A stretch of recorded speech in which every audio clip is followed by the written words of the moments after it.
Hai, welcome back to Nisa Channel. Nah, kali ini kita akan membahas tentang Accounting Information System. Tapi sebelumnya, jangan lupa untuk like, comment, subscribe, dan share ya. Ditunggu loh. 1, 2, 3, 4, 5. Nah,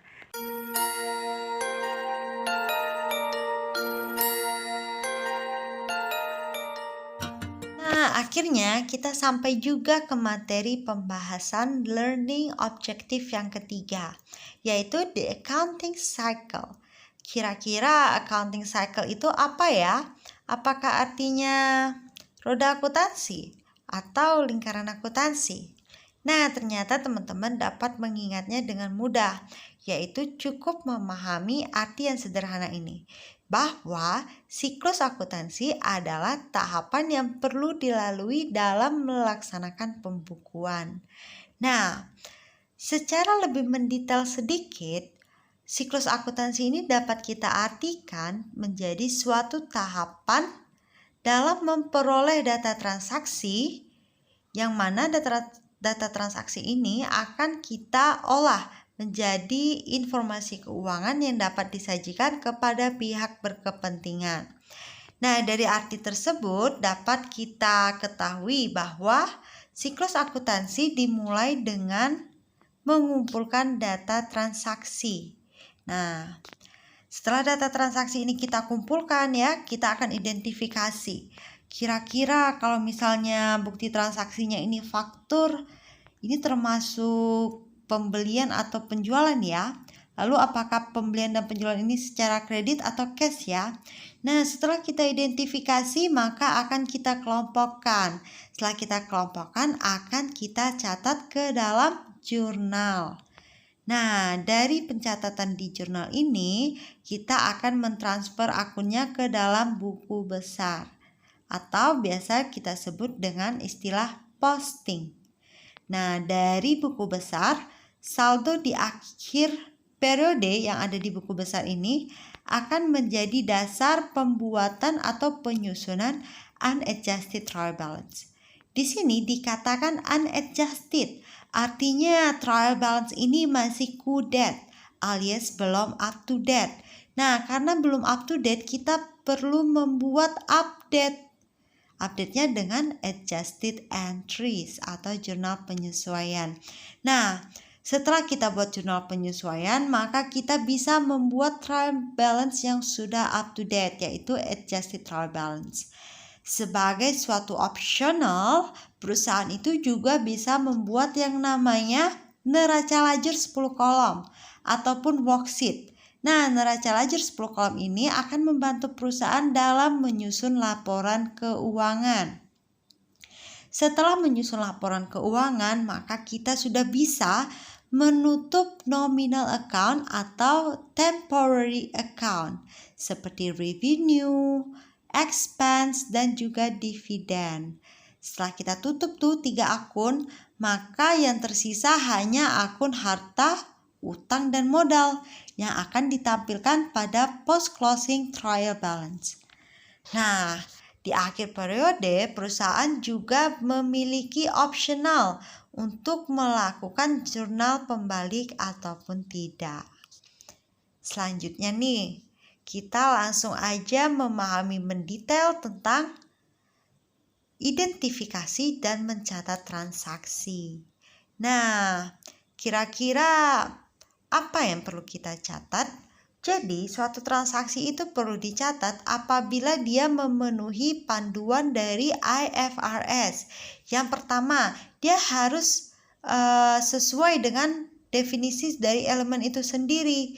Kalau misalnya dia nggak sesuai definisinya, kan bagaimana kita kelompokkan dia gitu kan. Yang kedua, apakah dia memungkinkan memberikan keuntungan ekonomi di masa yang akan datang ya. Dan yang ketiga, apakah dia bisa kita ukur, baik itu cost-nya ya, biayanya ataupun nilainya. Jadi jika suatu transaksi itu tidak dapat kita ukur dengan uang, maka akan sulit untuk kita catat. Nah, jadi perlu memenuhi guideline dari IFRS. Nah, secara singkat, perusahaan itu akan mencatat sebanyak mungkin transaksi yang bisa dong pasti yang dapat dijangkau, dan transaksi tersebut harus memenuhi syarat IFRS dan memberikan efek pada financial position. Ini ada beberapa contoh dari bukti transaksi, yaitu cash receipt dan juga invoice. Jadi kita identifikasi ya, cash receipt ini akan mempengaruhi apa gitu. Jadi kalau misalnya di sini aja tanpa nomor aja, tanpa nominalnya aja, kita udah tahu kalau cash receipt itu adalah bukti transaksi bahwa kita menerima uang. Menerima uang dari apa? Jadi yang jelas kas kita kan akan bertambah.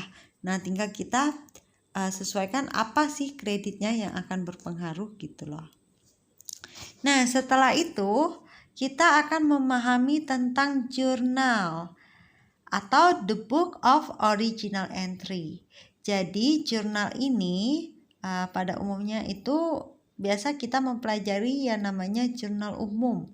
Walaupun ada jurnal khusus ya, tapi di sini kita utamakan dulu jurnal umum, yang mana terdiri dari kolom tanggal, lalu account title dan explanation, yang akan diikuti dengan debit dan juga kredit. Nah, contohnya illustration 37 ya. Jadi pada tanggal 1 September di sini pemilik saham menginvestasikan 15.000 kas pada perusahaan corporation. Nah, bagaimana caranya kita mencatatnya? Yang pertama dia menginvestasikan kas. Berarti kas itu masuk dong kan dalam perusahaan. Maka pertama kita catat dulu tanggalnya. 2015 September 1. Yang berpengaruh adalah akun kas dan share capital karena dia menginvestasikan dananya. Dia adalah pemegang saham, shareholder. Jadi cashnya itu akan bertambah. Di mana cash bertambah? Di sebelah debit. Berapa bertambahnya? Sebesar 15.000. Lalu apalagi yang bertambah? Yang bertambah adalah share capital ordinary-nya. Nah, itu sejumlah 15.000. Nah, lalu transaksi yang kedua di tanggal yang sama, perusahaan itu membeli komputer sebagai equipment 7.000 secara cash. Maka jurnalnya kita catat tanggalnya, yaitu tanggal 1. Yang terpengaruh adalah akun equipment ataupun peralatan dan kas. Nah, di sini kita membeli peralatan. Berarti peralatan kita bertambah dong. Kan kita membeli peralatan. Sehingga peralatan ini termasuk ke dalam kelompok aset yang mana bertambah di sebelah debit, ya kan? Selanjutnya kita membeli peralatan ini dengan uang secara tunai, secara cash. Nah, cash ini kan termasuk aset. Kita membayar kan, kita mengeluarkan uang, berarti cash kita berkurang. Jika aset kita berkurang, maka dia akan berkurang di sebelah kredit. Nah, setelah kita jurnal, maka kita bisa memposting transaksi tersebut ke dalam buku besar. Jadi sebagai contoh ya, kita ambil contoh transaksi yang pertama saja di tanggal 1 September. Ini cash pada share capital ordinary 15.000 akan kita posting ke general ledger. Jadi di sini di cash ya kita posting dan juga di share capital. Bagaimana kita mempostingnya? Pertama yang perlu kita perhatikan, kita catat tanggalnya. Nih, tanggal kejadian itu tanggal 1 September 2015. Kedua, kita catat referensi di general ledger. Data ini, akun ini kita peroleh dari general journal halaman pertama. Maka di referensi general ledger perlu kita catat J1. Yang ketiga, kita perlu mencatat di general journal bahwa jurnal yang cash pada share capital ini sudah kita posting ke buku besar. Bagaimana cara menandainya di general journal? Kita cukup mencatat nomor akunnya pada kolom referensi di general journal. Nah, jadi nomor 101 ini akan kita pindahkan ke General Journal. Nah, setelah itu baru kita mentransfer nilai akun debit 15.000. Begitu juga untuk share capitalnya. Oke, nanti share capitalnya akan disusul juga ya. Dari formulanya seperti di cash. Setelah kita memposting, maka kita akan menyiapkan trial balance. Nah, di sini trial balance apa yang kita siapkan? Karena ini datanya masih belum up to date ya, masih belum melek, maka trial balance ini dapat kita katakan dengan unadjusted trial balance. Oke. Nah, di sini dapat kita lihat trial balance di sini untuk memastikan bahwa transaksi yang sudah kita jurnal tadi itu sesuai totalnya, sama. Nah, setelah trial balance kita akan membuat adjusting entries. Jadi akan kita sesuaikan. Kita akan update the account at the end of an accounting period. Nah, jadi kita langsung aja nih ke contohnya. Jadi ada 6 buah buku. Ada yang ketawa, ada yang genit, ada yang cemberut, ada yang marah. Tapi ekspresinya nggak penting guys. Yang penting itu apa? Yang penting adalah pada awal periode perusahaan itu membeli 6 buah buku ini sebagai perlengkapan. Yang mana per bukunya itu dihargai $5.000. Dan sudah pasti dong pada awal periode ini perusahaan akan mencatatnya ke dalam jurnal. Yaitu supplies $30.000 di sebelah debit dan cash $30.000 di sebelah kredit. Nah, ternyata pada akhir periode bukunya itu udah nggak 6 buah lagi, tapi sisa 4 yang masih belum kita pakai. Berarti 2 kan udah kita pakai, udah kita gunain, udah terjadi tuh beban. Maka di sini nilainya udah nggak 30.000 lagi dong, tapi sisa 20.000 aja. Jadi 30.000 ini jika dikurangi 20.000, maka ada selisih kan 10.000. Nah, bagaimana ya perusahaan menyesuaikan akun supplies 30.000 itu agar menjadi 20.000? Maka supplies yang 30.000 ini harus kita kurangin dengan supplies 10.000. Maka harus ada supplies di sebelah kredit 10.000. Sehingga kita langsung buat aja deh jurnalnya. Supplies expense sebesar 10.000 pada supplies sebesar $10.000. Nah, expense ini itu sudah terjadi, maka expense akan bertambah. Expense bertambah di sebelah debit, maka jurnalnya adalah supplies expense sebesar 10.000. Dan supplies yang buku ini berkurang guys, aset kita itu berkurang. Kalau aset berkurang akan dicatat di sebelah kredit, maka suppliesnya berkurang sebesar 10.000, kita catat di sebelah kredit. Jadi dengan demikian kita bisa ketahui bahwa jurnal penyesuaian itu membantu kita dalam melaporkan appropriate balance sheet. Nah, jadi nilai aset, hutang, dan owner's equity-nya itu adalah nilai yang sebenarnya. Nilai yang tepat gitu loh, nilai yang sesuai dengan periode tersebut. Nah, yang kedua, dia membantu kita melaporkan income statement, yang mana data yang disajikan di situ adalah revenue yang sebenarnya dan expense yang sebenarnya pada periode tersebut. Apa itu revenue yang sebenarnya? Apakah revenue yang sebenarnya itu pada saat kas diterima? Apakah pada saat orang baru pesan kita sudah mendapatkan pendapatan? Ternyata di sini revenue itu diartikan adalah sesuatu yang bisa kita catat pada suatu periode apabila kita sudah memberikan pelayanan kepada klien kita. Jadi misalnya orang ada pesan 5 buah baju ke kita. Nah, dari 5 buah baju itu belum ada yang kita laksanakan, tapi dia udah pesan, kita udah terima cashnya. Nah, itu belum termasuk revenue. Ya kan? Tapi jika kita sudah menyelesaikan 2 buah baju, maka 2 buah baju itu sudah menjadi pendapatan kita. Jadi nilai dari 2 buah baju yang sudah dibayarkan oleh klien kita itu sudah menjadi pendapatan kita. Begitu juga dengan expense. Jadi expense itu apa sih expense itu? Apakah expense itu terjadi sebelum kita gunakan? Sudah kita catat? Atau setelah semuanya habis baru kita catat? Ternyata expense itu dicatat pada saat dia sudah kita gunakan ataupun terjadi. Contohnya tadi seperti supplies. Ada 6 supplies kan, ada 6 perlengkapan. Yang baru kita gunain itu 2. Maka yang akan kita catat hanya 2 aja sebagai expense, enggak 6-6-nya. Nah, setelah itu kita akan mengetahui apa aja sih tipe dari jurnal penyesuaian. Jadi ada 2 tipe jurnal penyesuaian akan kita bahas. Yang pertama ada deferral, yang kedua ada accrual.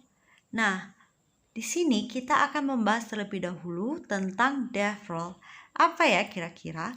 Ternyata deferrals are expenses or revenues that are recognized at a date later than the point when cash was originally exchanged.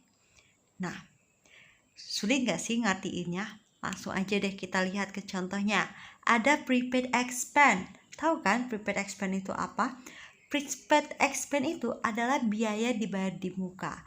Contohnya sewa dibayar di muka, asuransi dibayar di muka. Apa sih yang dimaksud dibayar di muka? Pernah sih dengar asuransi dibayar di muka, tapi apa yang dimaksud dibayar di muka?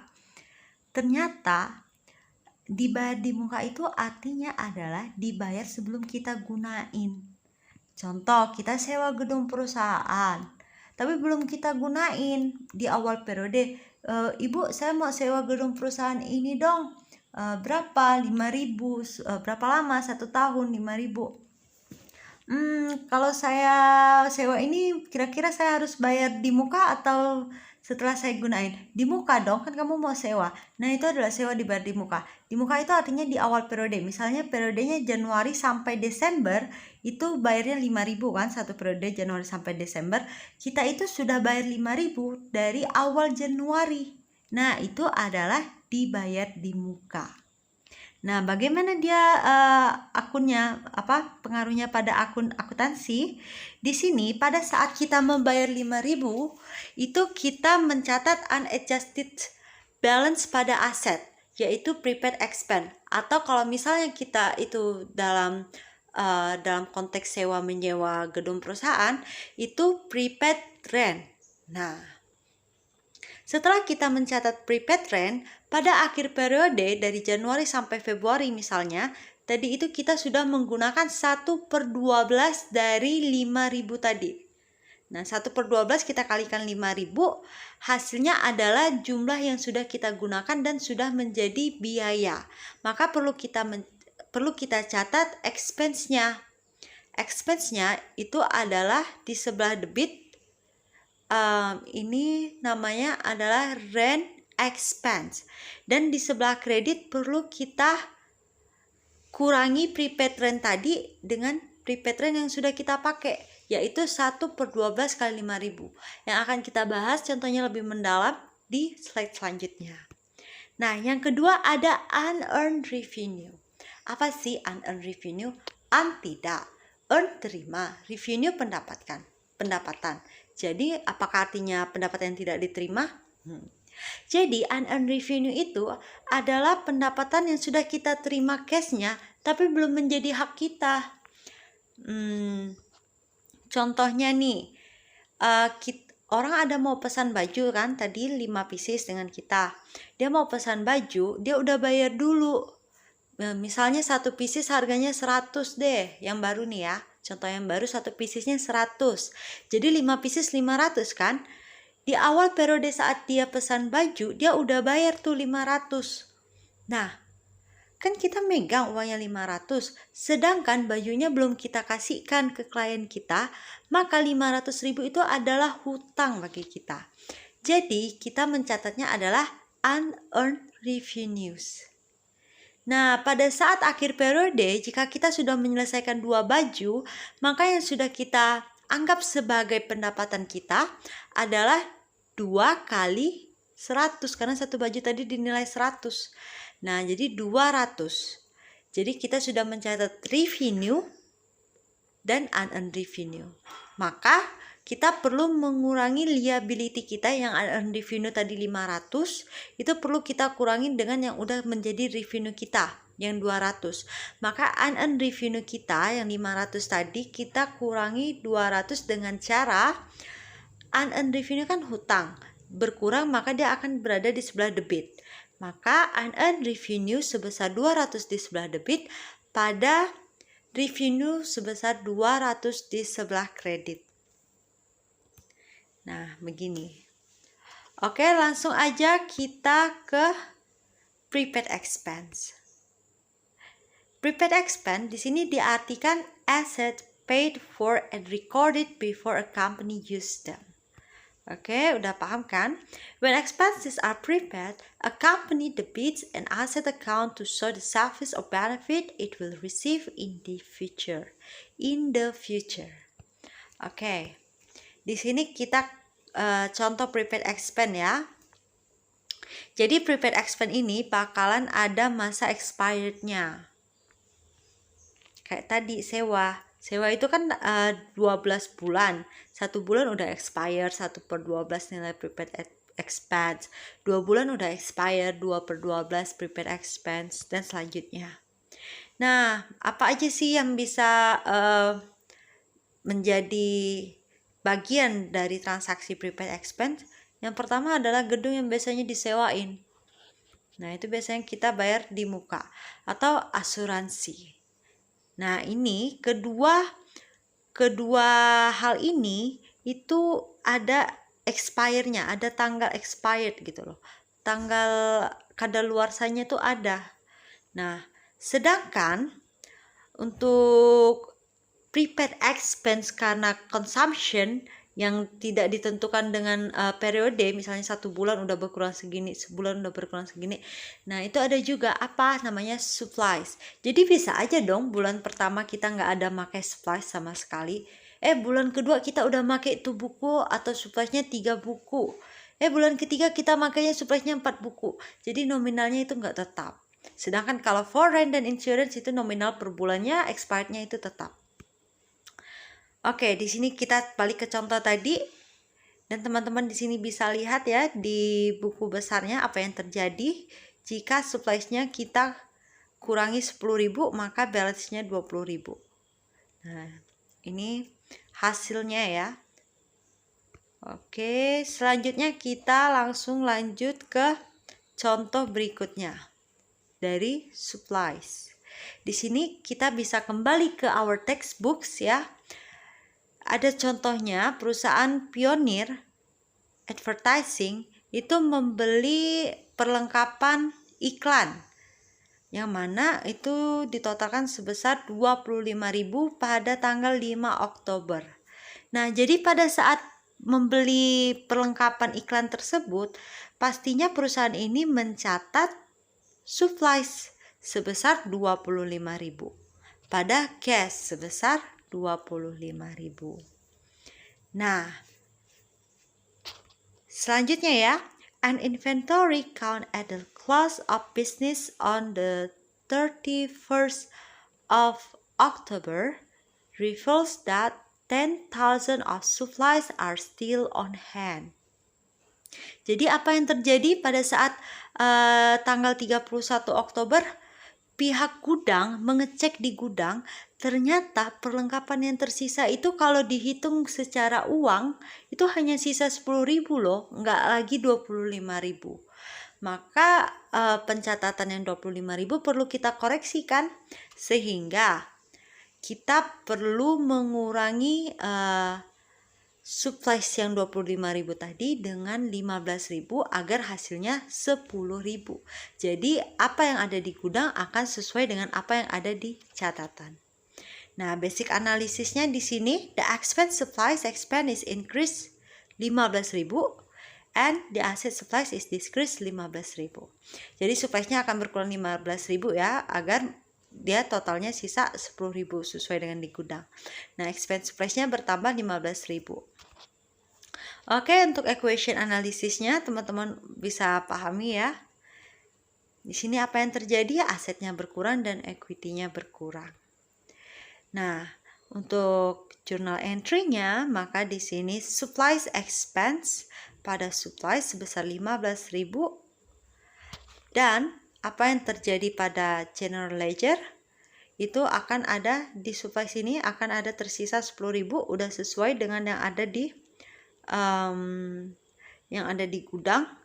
Dan juga di supply expense yang di sini balance-nya 15.000. Jadi supply expense yang balance-nya 15.000 ini udah menunjukkan bahwa kita udah gunain 15.000 supplies pada periode ini. Nah, kalau misalnya tidak ada jurnal penyesuaian, maka supplies kita itu akan tetap 25.000. Dan jika supplies kita tetap 25.000, expense kita masih 0, maka laba kita akan lebih tinggi. Karena pengurang laba kita nggak ada, kurang. Yang 15.000 yang seharusnya ada malah jadi 0, jadi laba kita lebih tinggi. Dengan adanya adjusting entries, maka dia menyajikan laporan laba rugi yang baik dan benar. Yaitu ada surplus expense nih, jadi laba lo harus dikurangin dengan surplus expense ini. Yang awalnya laba lo misalnya 100, kalau nggak ada surplus expense kan tetap 100 tuh. Nah, sedangkan kalau misalnya 100 ada surplus expense 15.000, maka sisanya 85.000. Oke, lanjut kita ke insurance. Jadi di sini ada prepaid expense insurance ya. Apa aja sih yang biasanya prepaid expense yang bisa kita masukin asuransi itu? Yang pertama ada asuransi automobile. Itu untuk mobil, untuk kendaraan, lalu untuk truk ya. Yang kedua ada property insurance, dari kemalingan, dari kebakaran gedung dan lain sebagainya. Yang ketiga ada liability, personal liability insurance, untuk melindungi customer kita. Jadi kalau customer kita pas beli barang tiba-tiba rusak, nah itu bisa dilindungi dengan personal liability insurance. Nah, seperti yang tadi kita diskusikan bersama, bahwa insurance ini termasuk prepaid expense yang ada masa expirednya. Ini contohnya ada Oktober berkurang 500, November udah kadaluarsa lagi 500-nya, Desember udah kadaluarsa lagi 500-nya dan seterusnya. Sampai 1 tahun itu 6.000 ya kadaluarsa. Oke, di sini kita langsung aja lanjut ke prepaid expense-nya ya. Contohnya, pada tanggal 4 Oktober, perusahaan Pioneer Advertising membayar 6.000 untuk 1 tahun asuransi kebakaran. Oke, jadi pada awal periode dia akan mencatat transaksinya prepaid insurance pada cash sebesar 6.000. Maka di sini akan dimunculkan pada buku besar itu prepaid insurance-nya itu sebesar 6.000. Oke. Nah, tadi karena 6.000 ini untuk 1 tahun, maka an analysis of the policy reveals that 500 dapat dari mana? 6.000 itu kita bagi 12 bulan. Jadi dapatlah 500. Nah, setelah itu analisisnya the insurance expense is increased. Oke, 500 and the asset prepaid insurance is decreased 500. Jadi aset prepaid insurance yang masih bisa kita gunain yang akan memberikan manfaat di masa mendatang ini udah expire 500. Nilainya udah nggak 6.000 lagi tapi udah 5.500. Maka dia harus kita kurangin 500. Dan insurance expense kita bertambah 500 karena kita udah gunainnya di bulan ini. Udah kadaluarsa gitu loh, baik kita mau mengklaim asuransinya atau enggak. Nah, ini yang terjadi pada persamaan dasar. Yang pertama, aset kita berkurang 500 dan equity kita berkurang 500. Bagaimana dengan debit credit analisisnya? Nah, itu gampang banget ya, sesuai dengan basic analisis. Lanjut aja ke journal entry-nya. Jadi pada akhir periode kita dapat mencatat journal entry, adjusting entries-nya itu dengan insurance expense sebesar 500 di sebelah debit, pada prepaid insurance sebesar 500 di sebelah kredit. Nah, jadi debitnya ini increase ya, insurance expense-nya increase dan prepaid insurance-nya decrease. Bagaimana kita memposting insurance expense-nya yang di debit 500, kita tambahkan 500 adjustment. Oke, lalu yang prepaid insurance-nya 500 di sebelah kredit kita posting juga. Jadi yang awalnya 5.000 di sebelahnya kita tambahin yang udah adjust depreciated 500, jadi sisa 5.500. Nah, ini udah sesuai banget nih.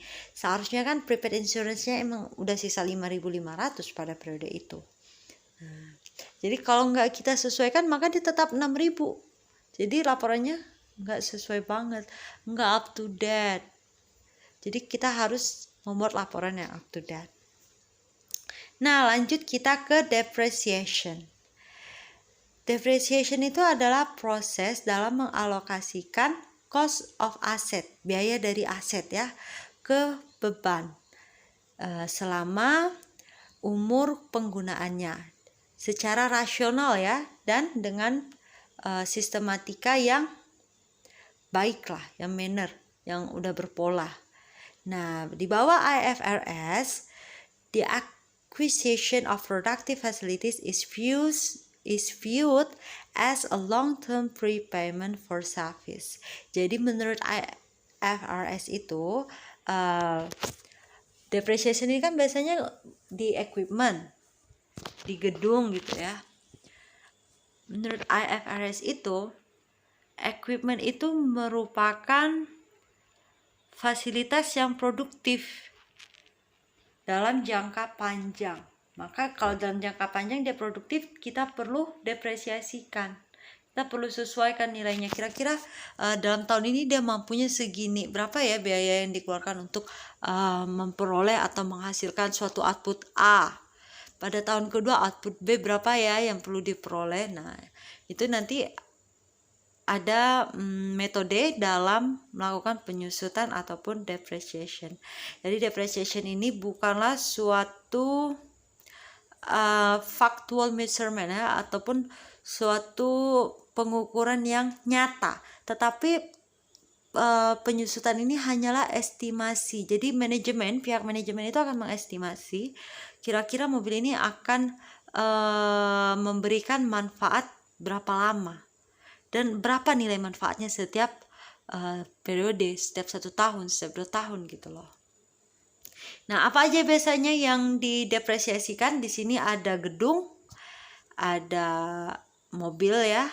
Nah, jadi bentuk depresiasi itu bukan seperti penggunaan supplies, misalnya dari 6 mobil menjadi 4 mobil. Nah, itu bukan, tapi 6 mobil tetap 6 mobil, tetapi nilainya yang berkurang atau productive facilities-nya yang berkurang. Kemampuan produktifnya loh yang berkurang. Bukan mobil yang berkurang, bukan dari 6 mobil jadi 4 mobil, tapi 6 mobil tetap 6 mobil. Tapi apakah kemampuan 6 mobil di tahun ini masih bisa sama dengan kemampuan mobil di tahun yang akan datang? Gitu. Oke, selanjutnya kita bahas di depreciation yang contohnya. In the case of Pioneer Advertising, dia itu mengestimasi bahwa depresiasi yang akan terjadi pada office equipment, peralatan kantornya itu sebesar 4.800 per tahun. Yang mana office equipmentnya itu nilai awalnya itu 50.000. Nah, 50.000 dikurang dengan nilai sisa, residual value 2.000, divided by useful life of 10 years. Jadi sisa 400 per month atau 4.800 a year.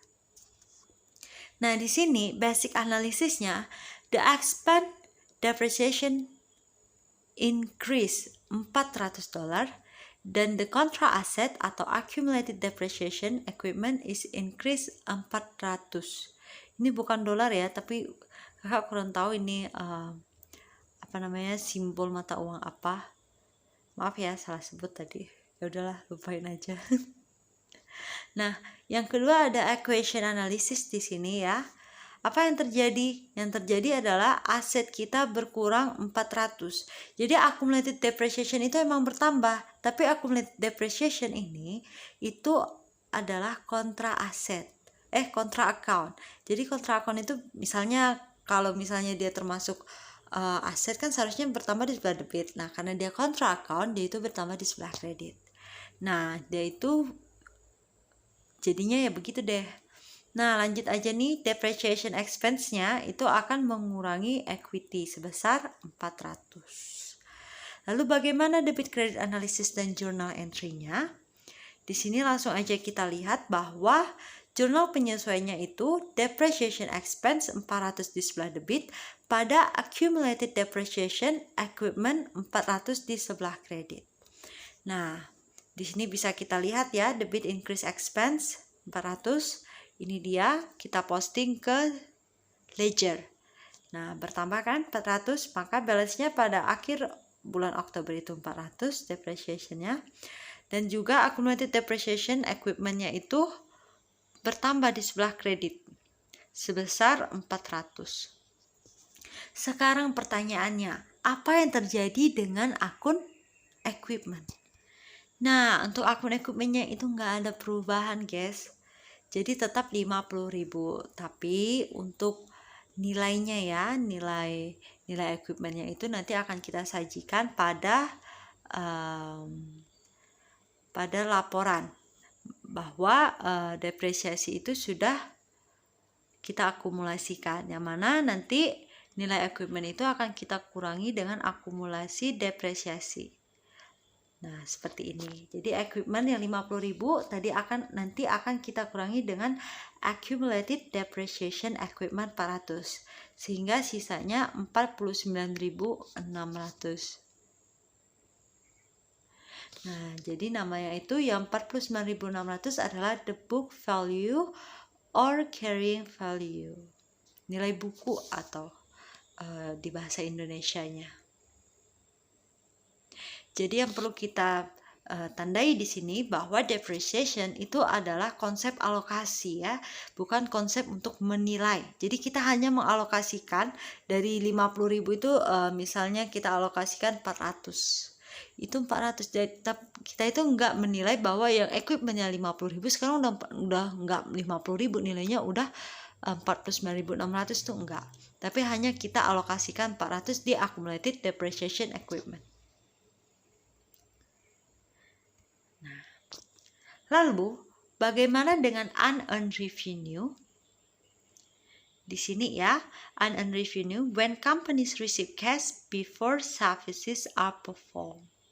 Jadi unearned revenue itu bukannya kita nggak dapat cash atau nggak dapat pendapatan, tapi di saat kita sudah nerima cash, tapi kita itu sebenarnya belum melakukan apa-apa gitu loh untuk dibayar. Jadi cash itu bukan merupakan pendapatan kita, tetapi kita itu berhutang sama klien kita yang udah order barang dengan kita atau yang sudah meminta jasa dengan kita. Oke? Nah, di sini langsung aja deh kita ke contohnya. Pioneer Advertising receive 12.000 ya di tanggal 2 Oktober untuk melakukan advertising service expected to be complete by December 31. Jadi lama nih, Oktober, November, Desember, berarti 3 bulan. Oke, maka pada awal transaksi ini terjadi, kita itu perlu mencatat cash sebesar 12.000 di sebelah debit dan unearned revenue sebesar 12.000 di sebelah kredit. Oke. Setelah itu, based on an evaluation of the service Pioneer performed for Knock during October, the company determined that it should recognize 4.000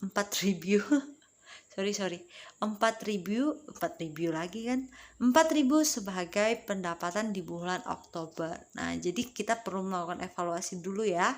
Kira-kira perusahaan Pioneer ini sudah memberikan jasa sebanyak berapa nih pada bulan Oktober. Ternyata jika dinilai itu udah seharga 4.000.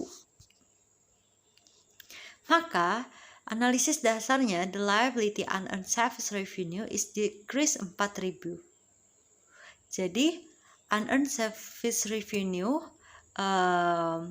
pendapatan jasa yang hutang pendapatan jasa ini berkurang 4.000. Dan pendapatan kita yang sudah diakui itu bertambah 4.000. Sehingga apa yang terjadi pada persamaannya yaitu liabilities kita berkurang dan equity kita bertambah. Ya kan? Nah, lalu bagaimana jurnalnya? Jurnalnya itu unearned service revenue pada service revenue sebesar 4.000. Nah, yang debit ini unearned service revenue itu decrease di sebelah debit ya. Karena unearned service revenue itu termasuk hutang. Jadi ingat kalau hutang bertambah di sebelah kredit dan berkurang di sebelah debit. Nah, bagaimana dengan general ledger-nya? Yang terjadi adalah di adjusted di sini unearned service revenue yang pertama kan ada Oktober 2 nih 12.000.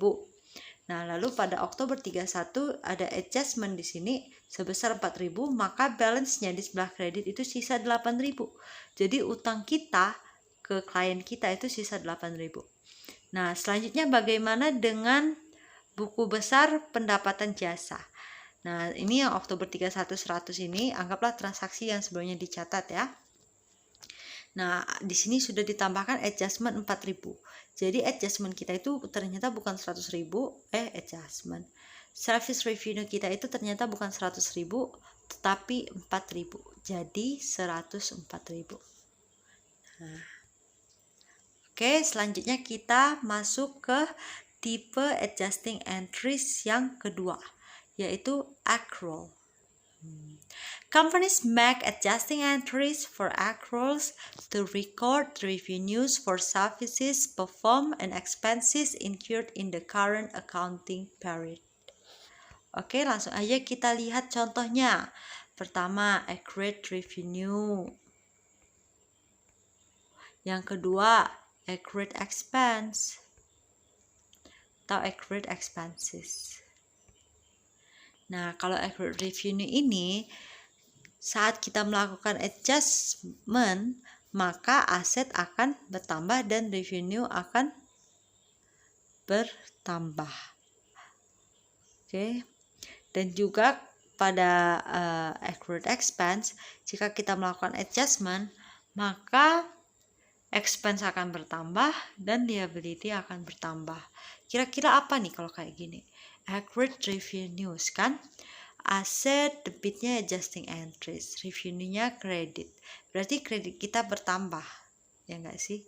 Bisa jadi accrued revenues ini adalah pendapatan yang mana seharusnya sudah kita terima, tetapi mereka malah hutang dengan kita. Begitu juga dengan accrued expense. Nah, langsung aja kita lihat contohnya.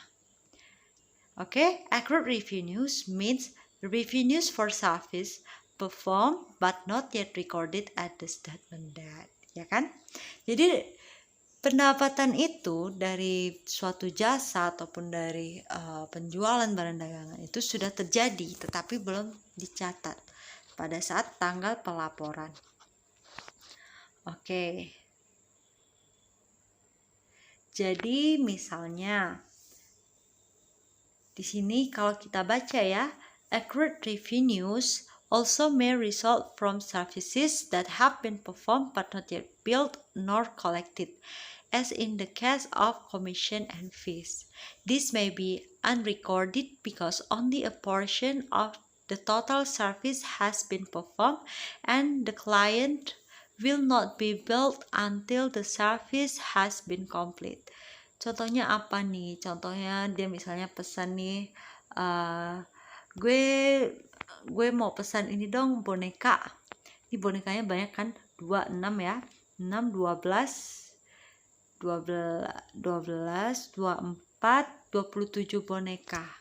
Nah, nanti kalau misalnya 27 boneka yang gue pesan itu udah jadi, bakalan gue bayar deh katanya gitu. Nah, ternyata di akhir periode ini kan kita belum menyelesaikan tuh semuanya, tapi udah kita lakuin, udah kita proses pesanannya. Yang udah jadi itu ada 12 boneka.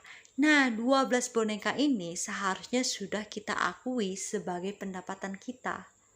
Maka harus kita catat. Tetapi pada saat kita sudah menyelesaikan 12 boneka ini, klien kita itu belum bayar sama kita. Nah, jadi itu termasuk accrued revenues. Jadi revenues-nya itu seharusnya sudah kita terima, tapi belum kita belum kita terima, atau sudah kita terima dan catat tapi belum kita terima dan catat. Nah, the order has been complete, accurate revenue. Nah, jadi untuk contohnya kita langsung aja back to our textbook. Nih, pada bulan Oktober, Pioneer Advertising itu udah perform service senilai 2.000, tetapi masih belum ditagih ke kliennya. Nah, gimana sih analisisnya? Jadi, karena dia itu udah memberikan jasa 2.000, udah berusaha senilai 2.000, tetapi belum ditagih, maka si kliennya itu sebenarnya ada piutang dagang dengan dia. Nah, jadi account receivable akan bertambah sebesar 2.000. Dan yang 2.000 ini itu sudah diakui sebagai pendapatan sama Pioneer Advertising. Maka revenue-nya juga akan bertambah sebesar 2.000. Sehingga yang terjadi pada persamaan dasar akuntansinya adalah aset bertambah 2.000 dari account receivable dan equity bertambah 2.000 dari service revenue. Lalu, bagaimana kita menjurnal penyesuaiannya?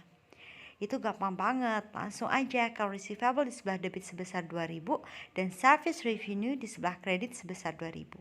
Nah, account receivable yang sudah kita catat di jurnal ini akan kita posting ke general ledger.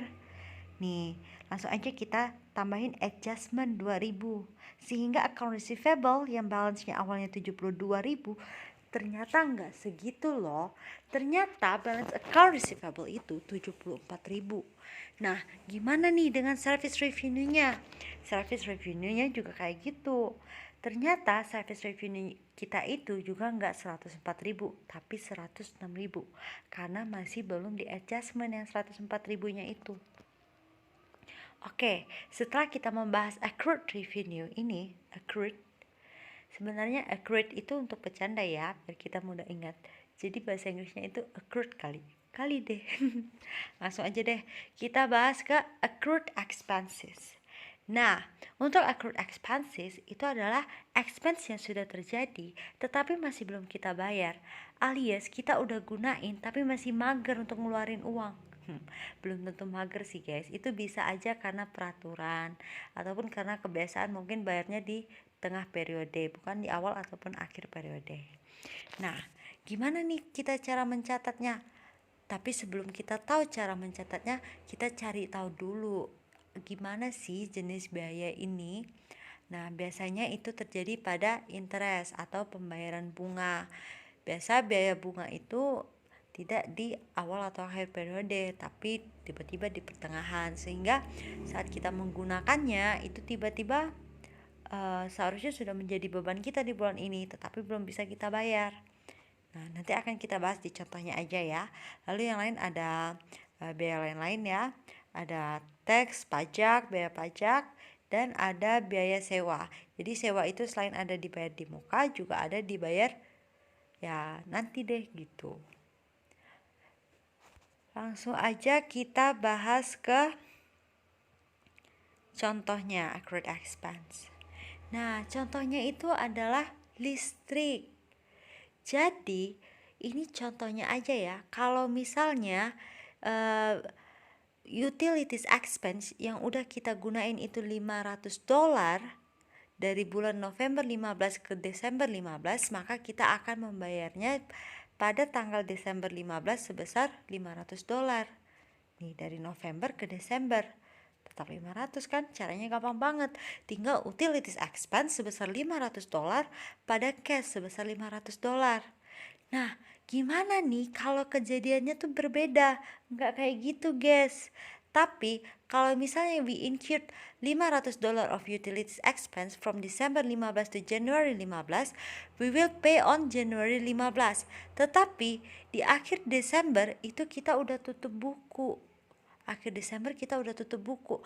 Maka dari tanggal 15 Desember sampai 31 Desember seharusnya sudah kita akui sebagai beban karena udah kita gunain kan, walaupun belum kita bayar. Nah, kayak gini nih, dari Desember 15 kan seharusnya kita bayar di Januari 15.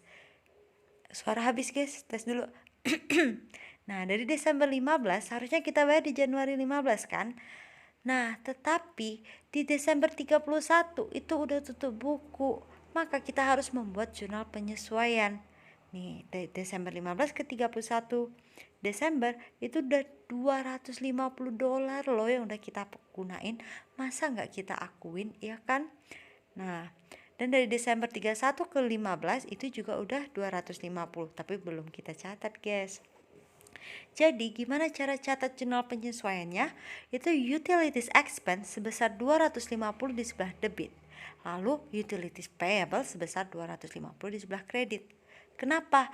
Karena pada akhir periode pada saat tutup buku, kita itu udah gunain biaya listrik. Kita udah gunain listrik nih sebesar 250, maka udah harus kita catat sebagai beban. Sehingga beban kita bertambah di sebelah debit sebesar 250. Nah, beban itu belum kita bayar cash kita belum keluar, sehingga ternyata masih hutang. Aduh, kita ada hutang nih 250. Kita catat dulu deh, karena kita juga nggak bisa bayar ya kan pada tanggal 31 Desember. Kita bakalan bayar nanti deh tanggal 15 Januari yang akan datang. Nah, jadi pada tanggal 31 Desember itu masih diakui sebagai hutang utilities sebesar 250. Oke, lalu bagaimana nih kalau misalnya pada saat tanggal Januari, tanggal 15-nya? Januari tanggal 15 baru kita catat nih, kan udah totalnya $500 yang udah kita pakai. Nah, utilities expense-nya kita tambah 250 karena tadi udah ada 250 sebelumnya. Tambah 250 jadinya 500 kan? Nah, lalu utilities payable-nya itu kita kurangin 250 karena kita itu udah bayar 500. Jadi kita udah nggak ada utang lagi tuh. Utang Desember itu udah kita bayar di bulan Januari ini. Nah, untuk utilities expense-nya itu tetap totalnya 500 kalau teman-teman lihatnya di buku besar. Nah, jadi teman-teman bisa langsung coba aja buat buku besar utilities expense-nya. Yang tadi di Desember 31 kita masukin utilities expense-nya 250 di debit, lalu kita debit lagi 250 pada tanggal 15 Januari, maka totalnya udah 500. Oke. Nah, lanjut kita akan bahas tentang accrued interest. Jadi accrued interest itu apa? Itu adalah beban bunga yang udah seharusnya kita bayar tapi kok belum kita bayar. Jadi accrued interest adalah the amount of interest earned on a debt such as a bond but not yet collected. Nah, itu bagi yang meminjamkan. Tapi kalau kita yang minjam, itu beban bunga. Oke. Nah, di sini contohnya Pioneer Advertising signed a 3-month note payable in the amount of 50,000 on October 1st. Jadi perusahaan Pioneer Advertising ini lagi minjam uang, istilahnya ya, kayak dia minjam uang dengan perjanjian. Itu selama 3 bulan. Nah, berapa nilai yang dipinjam? 50.000. The note requires interest at an annual rate of 12%. Jadi dari kata-kata di sini kira-kira elemen apa aja sih yang ada di sini? Yang pertama ada face value of note. Yang kedua ada annual interest rate. Yang ketiga ada time in terms of 1 year. Oke? Jadi di sini face value of note-nya itu berapa? Nah, tapi sebelumnya kita cari tahu dulu ya gimana cara mendapatkan nilai interestnya. Jadi untuk mendapatkan nilai interest, ketiga elemen ini akan kita kalikan terlebih dahulu. Oke, barulah dapat interest. Nah, lalu balik lagi ke pertanyaan yang sebelumnya. Berapa face value of note? Nilainya adalah 50.000 guys. Yang kedua, annual interest rate-nya. Itu nilainya 12%. Itu udah ada kan? At an annual rate of 12%.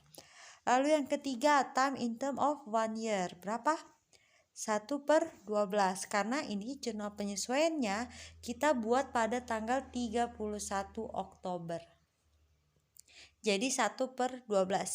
Walaupun dia menandatanganinya untuk 3 bulan. Tapi ini kita buat jurnal penyesuaiannya pada tanggal 31 Oktober.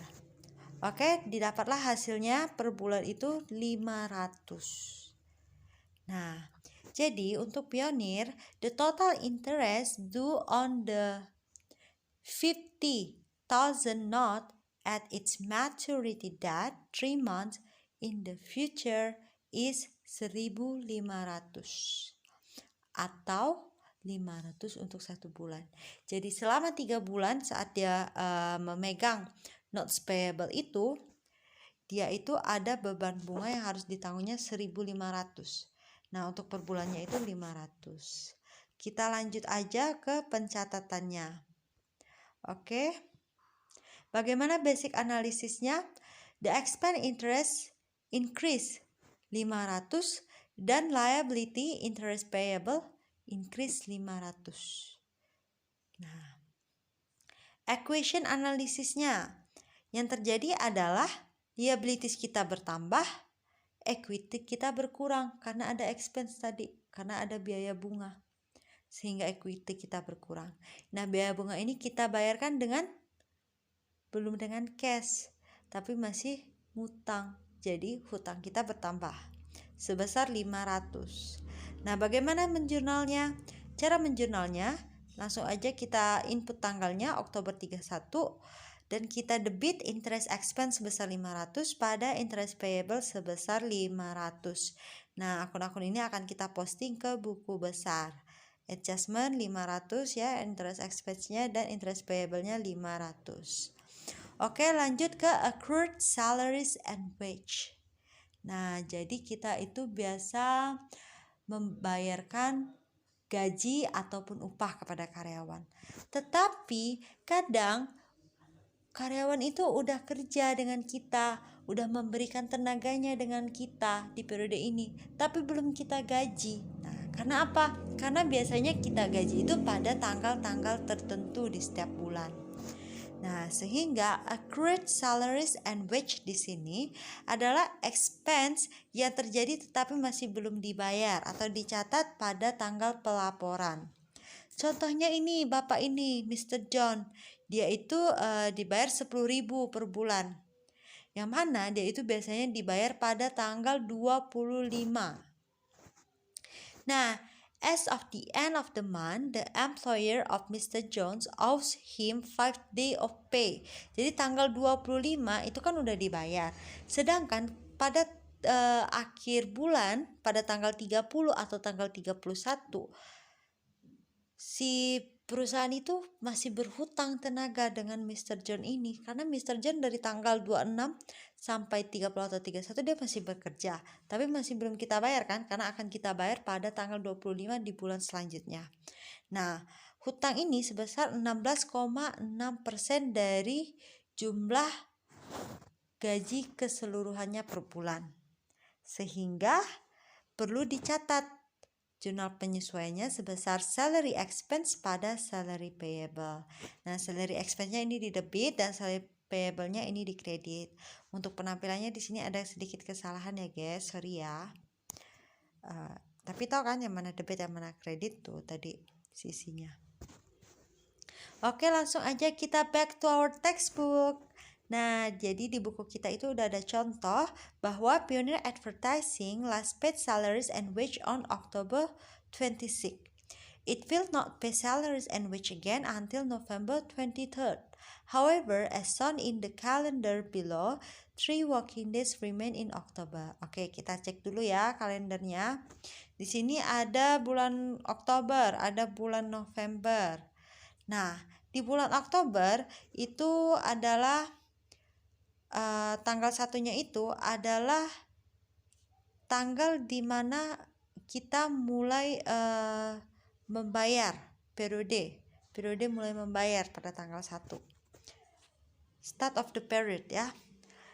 Nah, lalu pada tanggal 26 perusahaan itu membayar gaji ataupun upah nih saat membayar. 31 nya kan perusahaan udah tutup buku. Nah, jadi pada tanggal 29, 30, dan 31 di hari kerja ini, pegawainya itu udah kerja, tapi masih belum bisa digaji kan, karena akan digaji selanjutnya pada tanggal 23 November. Sehingga 29, 30, 31 ini kita anggap sebagai hutang gaji. Jadi kita ada hutang dengan karyawan kita. Maka ini menjadi adjustment period yang perlu kita sesuaikan. Nah, pada bulan November kita memulai lagi periode selanjutnya dari tanggal 1, ya kan? Dan akan kita bayar gaji dari tanggal 29 sampai 23. 29 di bulan Oktober sampai 23 November itu di tanggal 23 November yang ini, payday. Oke, lalu bagaimana jurnalnya? Kita langsung analisis terlebih dahulu ya. The salary and wage for these days represent an accrued expense and a related liability to Pioneer. The employees receive total salaries and wage of 10,000 for a 5-day work week. Jadi selama 5 hari per minggu, dia itu terima 10.000. Sehingga yang tadi itu 3 hari yang belum kita bayar, maka dia seharusnya menerima 1/5 dikali 10.000 dikali 3. Jadi 1/5 kali 10.000 sama dengan 2.000. 2.000 kali 3 sama dengan 6.000. Jadi perharinya itu seharusnya kita bayar dia 2.000. Oke, jadi di sini basic analisisnya, the expense salaries and wage expense itu meningkat sebanyak 6.000 dan liability salaries and wage payable juga bertambah sebanyak 6.000. Nah, bagaimana dengan equation analisisnya? Jadi, di equation analysis di sini yang berpengaruh adalah akun liabilities dan equity. Yang mana liabilities kita itu bertambah dari akun salaries and wage payable. Dan equity kita itu berkurang karena ada expense itu, salaries and wage expense. Oke, lalu bagaimana kita menjurnal penyesuaiannya? Itu langsung aja kita input salaries and wage expenses di debit sebesar 6.000 dan salaries and wage payable 6.000 di sebelah kredit. Oke, langsung aja kita posting ke buku besar salaries and wage payable-nya pada tanggal 31 Oktober. Di sini ada adjustment 6.000. Jadi, expense dari salaries dan wage di bulan ini itu ternyata bukan 40.000, melainkan 46.000. Karena kita seharusnya kita sudah mengakui bahwa karyawan kita itu udah bekerja dengan kita yang nilainya itu 6.000. Walaupun belum kita bayar. Nah, selanjutnya salaries and wage payable kita itu bertambah 6.000. Karena yang tadi karyawan udah kerja itu belum kita bayar, guys. Jadi kita ada utang sama karyawan kita sebenarnya 6.000 di akhir periode. Walaupun itu belum tanggal pembayaran. Oke. Nah, akhirnya kita bayar nih karyawannya, kita gaji pada tanggal 23. Lalu gimana nih kita catatnya pada tanggal 23? Salaries and wage payable kita itu akan kita kurangi sebesar 6.000. Nah, lalu kan ada masih sisanya tuh beberapa hari. Masih ada sisa 15-17 hari kan? 17 hari itu yang dari tanggal 1 sampai tanggal 23 di bulan November itu harus kita catat expense-nya sebesar berapa? 17 kali 2.000 sebesar 34.000. Nah, yang kita bayarin di tanggal 23 November secara cash itu 40.000. Jadi, expense yang seharusnya ya, kalau misalnya kita tidak melakukan adjusting entries, seharusnya ini kan kalau kita lihat kita bayar beban gaji karyawan itu pada tanggal 23 November. Jadi 23 November aja deh biaya gaji dan upah kita itu sebesar 40.000. Pada bulan sebelumnya, Oktober itu enggak bertambah 6.000 seharusnya. Nah, tapi ternyata itu yang salah. Dan yang sebenarnya yang lebih baik itu kita perlu melakukan adjustment. Jadi adjustment ini yang sebenarnya salaries and wage expense pada bulan November ini itu hanya 34.000, bukan 40.000 sampai tanggal 23 ya. Karena nanti kan bakal ada tanggal selanjutnya lagi tuh, bakal ada adjustment lagi di bulan November. Nah, gitu guys. Selanjutnya kita ke bad debts. Nah, jadi langsung aja kita ke contoh ya. Assume that based on past experience. Nah, jadi bad debts ini juga kayak kita mengestimasi gitu loh. Bukan sesuatu yang pasti. Jadi kita mengasumsikan bahwa di periode sebelumnya atau di pengalaman kita pada periode sebelumnya, Pioneer Advertising itu mengestimate biaya bad debt-nya. Bad itu kan buruk, debt itu piutang ya. Jadi piutangnya yang buruk itu, biaya piutang yang buruk pada bulannya itu 1.600. Maka basic analisisnya, the expense bad debt, kan rindu banget sama pacar. Kita ulang ya. The basic analysis, the expense bad debt expense is increase 1.600. Nah, jadi expense-nya itu bertambah 1.600. Dan the contra asset allowance for doubtful account is increase 1.600. Di sini pertanyaannya, kenapa dia allowance nggak langsung mengurangi piutang dagang? Karena apa? Karena dia menggunakan metode alokasi, tidak menggunakan metode langsung. Nah, itu udah kita bahas di semester sebelumnya. Kita lanjut aja ya. Apa yang terjadi dengan equation analisisnya? Di sini yang terjadi aset berkurang 1.600 karena kontra asetnya itu yang allowance for doubtful account-nya itu bertambah 1.600. Karena dia kontra kan, maka dia bertambah di sebelah kredit. Nah, gitu. Kontra, kebalikan. Yang seharusnya aset bertambah di sebelah debit, nah yang ini malah bertambah di sebelah kredit. Kontra. Oke. Nah, lalu bagaimana dengan equity-nya? Bad debt expense-nya itu berkurang 1.600. Bukan bad debt expense yang berkurang. Bad debt expense-nya itu bertambah 1.600. Karena ini expense itu menyebabkan equity kita berkurang 1.600. Oke, selanjutnya bagaimana kita menjurnal penyesuaiannya? Langsung aja kita inputkan bad debt expense sebesar 1.600 di sebelah debit dan allowance for doubtful account itu 1.600 di sebelah kredit. Nah, ini langsung aja kita masukin ya. Kita transfer ke buku besar. Bad debt expense-nya adjustment 1.600 di sebelah debit, lalu allowance for doubtful account-nya adjustment di sebelah kredit. Lalu bagaimana dengan piutang dagangnya? Apakah ada pengaruh? Ternyata tidak. Kenapa? Karena hanya dua akun ini yang berpengaruh pada penyesuaian jika dia menggunakan metode alokasi atau allowance. Oke. Selanjutnya kita akan membahas tentang adjusted trial balance. Tapi sebelum itu kita istirahat dulu ya sampai adjusting entries ini. Jangan lupa tonton video part 3.